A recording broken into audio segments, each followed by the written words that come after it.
You've been working for over 30 years, putting your head down, saving money, doing all the right things, and now it's time to start looking at what retirement actually looks like for you.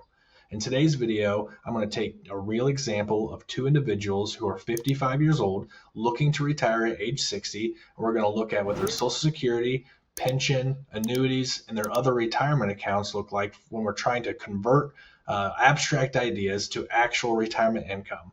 So let's make a plan.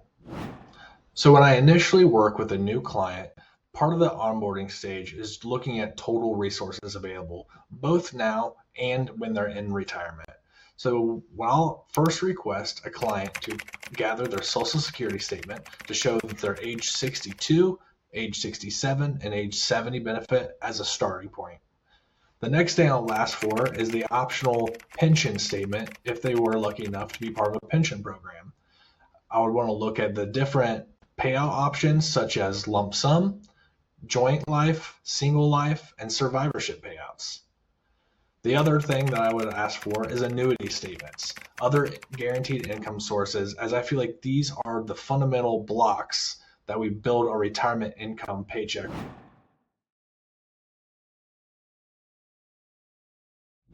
The next phase of the data collection process is gathering the variable accounts. This would be the employer plans such as 401ks or 403bs, traditional IRAs or Roth IRAs on the outside, taxable accounts, cash positions, CDs, and everything else at the bank that can be generated to create income. The last segment of data collection that I request is if you have any equity in a business, any real estate positions, or anything else that might be sold to help generate that retirement paycheck later in life. This could also include any inheritance planning, but most individuals typically like to leave the inheritance out on the outside of the plan because they don't know exactly when they're going to receive it, which is a good opportunity to start opening up that conversation with your loved ones about what that may look like or gifting during their lifetime. So now that the data collection process is over, we're going to start looking into the high level, what does this actually mean?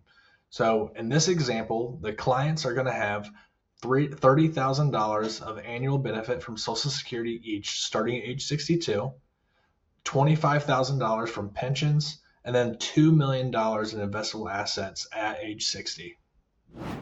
Instead of backing our way into, can we afford our budget, we should back our way into, based on what we're currently doing, based on some safe growth rates, can our portfolio and can our total assets generate a lifestyle that we would be okay to retire to? So if these clients decided to retire at age 60, they wouldn't receive that pension or Social Security until they're age 62. So their resources would be $2 million in total portfolio assets at age 60. And if we use a 3.5% to 5% safe withdrawal dynamic range, that would be $70,000 to $100,000 of withdrawals. That would be a mixture of tax-free, taxable accounts, some are taxed at ordinary and some taxed at long-term capital gains. Those are some of the strategies that we can utilize to reduce your tax bill while living in retirement. So now the client knows that if they wanted to retire at age 60, a safe estimate would be that they need to live off of that $70,000 to $100,000, mostly taxable income, for a couple of years until their pensions and Social Security start to kick in. Now you can see at age 62, you retain that same $70,000 to $100,000. So if we ignore market growth for the first 2 years and assume that the client has been taking the minimum withdrawal and the client still has $2 million at age 62, now you can see that the income isn't just the $70,000 to $100,000 of mostly taxable income.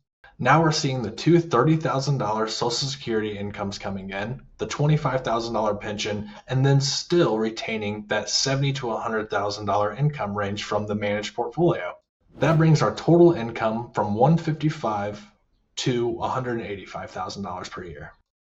From my experience, a client just knowing what their situation actually looks like gives them the power to make the decision. Maybe they don't retire as early. Maybe now they're more comfortable retiring a year or so earlier. It all depends on everyone's individual circumstance, and the idea of this entire process is to put a plan in place, know what you're working with, and then do as best as possible to manage that plan from now until the end of the plan.